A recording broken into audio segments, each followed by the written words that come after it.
Baiklah, Assalamualaikum warahmatullahi wabarakatuh. Di sini saya akan memberikan sebuah tutorial mengenai uji korelasi dan uji regresi dengan menggunakan aplikasi IBM SPSS. Sebelum ke langkah-langkah, kita perlu adanya data. Berhubung di sini saya sudah mempunyai data, langsung saja kita copy, kemudian kita masuk ke aplikasi SPSS, lalu kita tempel.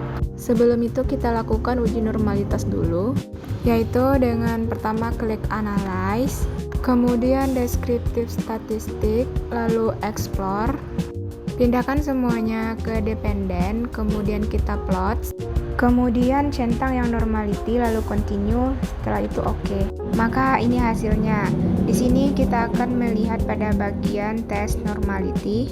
Nah, pada bagian ini kita akan berfokus pada Shapiro-Wilk. Kenapa Shapiro-Wilk? Karena responden kita kurang dari 100. Maka kita akan fokus pada signifikannya, di mana kita lihat apakah signifikannya itu besar atau kecil dari 0,05. Pada data semuanya kecil dari 0,05, jadi data kita itu tidak normal. Setelah itu kita akan lanjut untuk melakukan uji korelasi. Uji korelasi yang kita pakai adalah korelasi Spearman. Kenapa? Karena data kita tidak normal. Sebelum itu saya akan menjelaskan apa itu uji korelasi. Uji korelasi adalah uji yang digunakan untuk mengetahui apakah ada hubungan dan seberapa kuat hubungan antara dua variabel tersebut. Setelah itu kita langsung saja masuk ke langkah-langkahnya. Yang pertama kita klik analyze, lalu kita klik yang correlate, kemudian bivariate. Selanjutnya di sini kita masuk variabel yang ingin kita uji, seperti kinerja dan kepuasan. Kita akan mencari tahu apakah keduanya ada hubungan. Jadi kita masukkan ke variabel, kemudian karena data kita tidak normal, maka kita centang yang Spearman. Kalau person itu untuk data yang normal. Setelah itu kita centang juga yang test of significance-nya yang to toilet. Kemudian kita oke. Maka hasilnya kan seperti ini. Di sini kita fokus pada yang correlation bagian signifikannya. Dapat dilihat bahwa nilainya yaitu 0,611, berarti nilai kita itu lebih besar dari 0,05. Jadi data kita itu tidak terdapat hubungan antara kepuasan dan kinerja.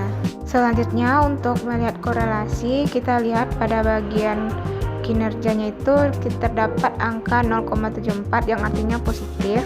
Artinya ada korelasi antara kepuasan dan kinerja. Kemudian kita ke analyze lagi, lalu correlate, kemudian bivariate. Di sini kita akan mengganti kepuasan kerja tadi dengan komitmen organisasi. Lalu kita klik OK. Kita lihat nilai signifikannya yaitu 0,250. Jadi ini besar dari 0,05, jadi tidak terdapat hubungan antara kinerja dan komitmen organisasi.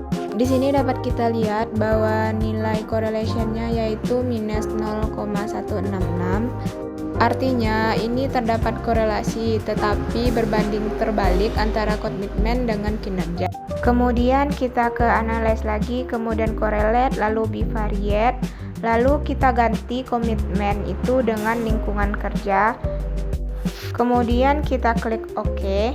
Di sini signifikannya juga besar dari 0,05, jadi data kita itu tidak terdapat hubungan antara lingkungan kerja dengan kinerja. Dan pada bagian korelasinya itu terdapat plus ya, berarti antara lingkungan kerja dan kinerja itu ada korelasi.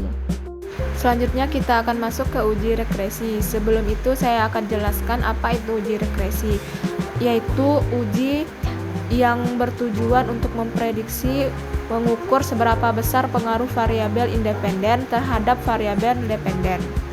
Adapun langkah-langkahnya yaitu yang pertama kita ke analyze, kemudian kita klik yang regression, lalu kita klik yang bagian linear.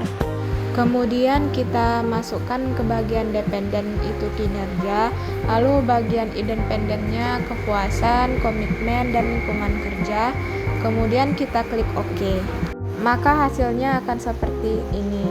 Kita lihat bagian signifikannya yaitu semuanya itu nilainya besar dari 0,05. Di antara kepuasan, komitmen, dan lingkungan kerja itu tidak memiliki hubungan dengan kinerja. Mungkin cukup sekian tutorial dari saya. Jika ada salah, saya mohon maaf. Saya tutupi saja dengan wassalamualaikum warahmatullahi wabarakatuh.